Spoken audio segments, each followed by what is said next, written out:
Goeiedag almal, kom ons gesels oor die krag van God se woord, of die woorde van God wat kragtig is. Genesis 1 vers 2 lees ons die volgende: En die aarde was woes en leeg en duisternis was op die wêreldvloed. En die gees van God het gesweef op die waters. En dan vers 3, en God het gesê. Nou hierdie woordjie in Hebreëus is amar, wat dui op iemand wat uitdrukking gee aan iets waaraan hy dink. Met ander woorde, begripsuitdrukking. Die Here het in sy gedagtes gesien hoe hy alles wil hê en hy het die woord gespreek. Vers 4, laat daar lig wees. Amar is gedagtes wat vanuit die hart aangevuur word om iets tot stand te bring deur dit te beveel. En toe die Here God dit uitspreek, sê die woord, en daar was lig.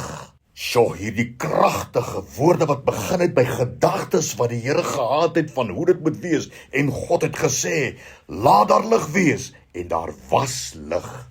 Psalm 33 vers 6, hoor net hierna. Deur die woord van die Here is die hemele gemaak.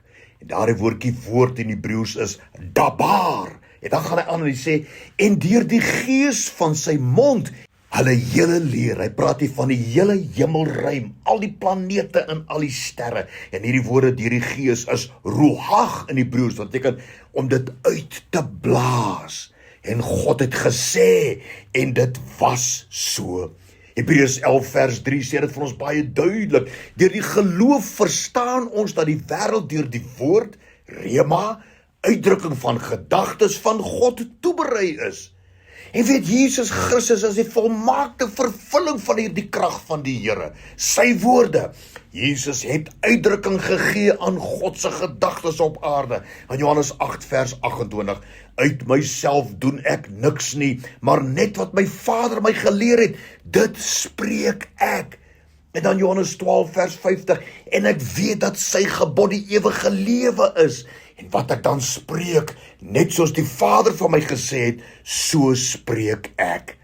En dan Johannes 1 vers 1 en 2. In die begin was die woord, en die woord was by God, en die woord was God. Hy was in die begin by God. En dan vers 14.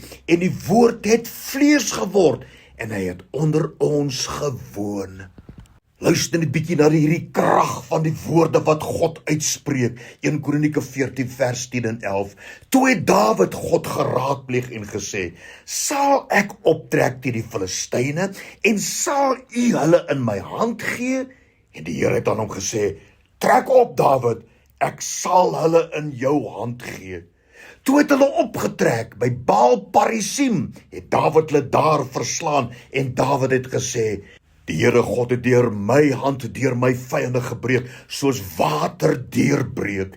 Daarom het hulle die plek Baal Perasim genoem. Dis woorde van God, wat soos water deurbreek. Ons kan nog baie dinge sê aangaande dit wat die Here gespreek het, en dit wat daar gevolg het, dit wat gebeur het, daardie gedagtes van die Here, wat hy in woorde omsit, en die woorde wat uitgeblaas deur sy gees, en niks kan daarteen staan nie. Die woord van God is kragtig. En dan die vraag, waarom is ons dan kragteloos?